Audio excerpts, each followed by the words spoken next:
Au cœur de la société.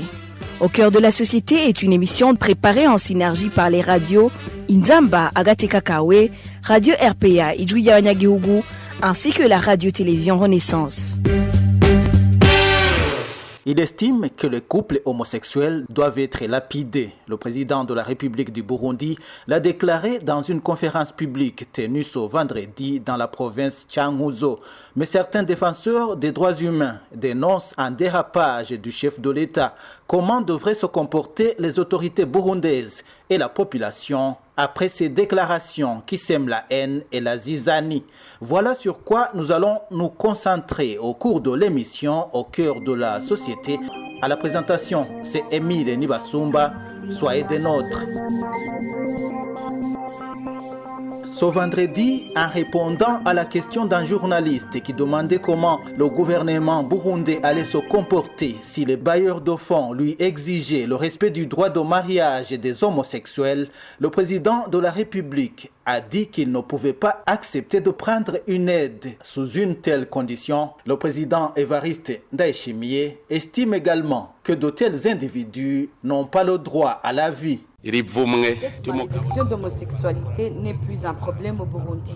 Pour moi, ceux qui s'adonnent à cette pratique devraient être tués à coups de pierre publiquement et cela ne sera pas un péché. C'est une honte. Je crois d'ailleurs que je ne devrais même pas évoquer ce sujet. Et je pense plutôt que ceux qui ne ménagent aucun effort pour aller vivre à l'étranger cherchent à adopter cette culture de l'homosexualité, qu'ils y périssent.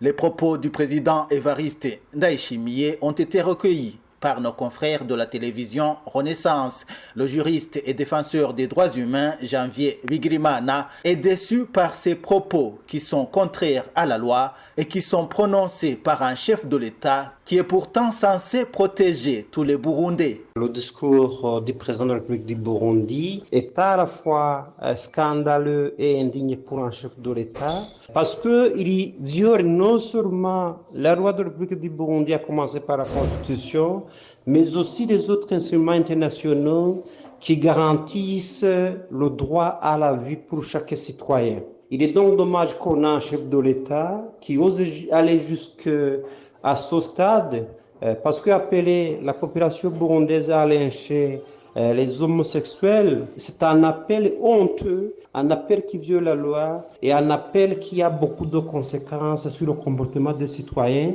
L'autre scandale, c'est que les homosexuels au Burundi, c'est un comportement qui est sanctionné par le code pénal burundais, dans ce sens que nous savons déjà que la peine capitale a été bannie du code pénal burundais. Il est gravissime que le président de la République, au lieu d'appliquer des sanctions qui sont d'ailleurs inopportunes, mais aller jusqu'à envisager le lynchage public de cette catégorie de la population, c'est un égarement de plus que vient de faire le président de la République. C'est un comportement donc qui fait que le président de la République du Burundi n'est plus digne de diriger les Burundais parce qu'il vient de décider qu'une partie de la population mérite d'être assassinée, mérite d'être soumise au lynchage public, c'est un scandale de plus. Au micro de nos confrères de la radio Inzamba, Maître Janvier Bigirimana demande aussi au président de la République de se ressaisir. Il demande également aux autres autorités et à la population burundaise de s'insurger contre ces déclarations. En principe, la parole du chef de l'État est une parole qui devrait être sacrée. C'est une parole qui ne devrait pas aller à rencontre de ce que prévoit la loi.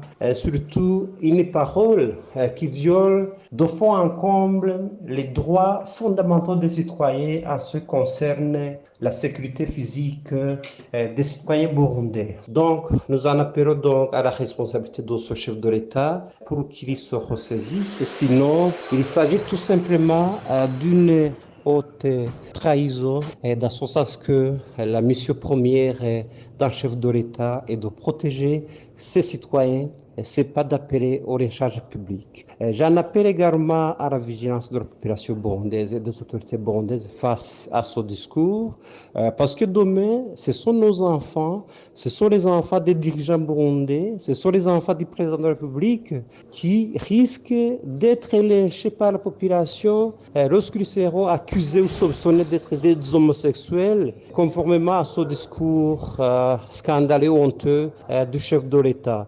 Donc c'est un discours qui doit être retiré sans aucune autre condition. C'est un discours aux conséquences néfastes multiples. C'est un discours qui n'a pas de place et surtout que même les homosexuels s'ils doivent être sanctionnés selon ce qui a été prévu par le Code pénal burundais. Selon l'article 590 du Code pénal burundais, quiconque fait des relations sexuelles avec une personne de même sexe est puni d'une servitude pénale de 3 mois à 2 ans et d'une amende de 50 000 à 100 000 francs burundais ou d'une de ces peines seulement. Et voilà, c'est par ici que nous refermons le mini-magazine au cœur de la société qui vous était présenté par Émile Nivasumba. C'était l'émission Au cœur de la société.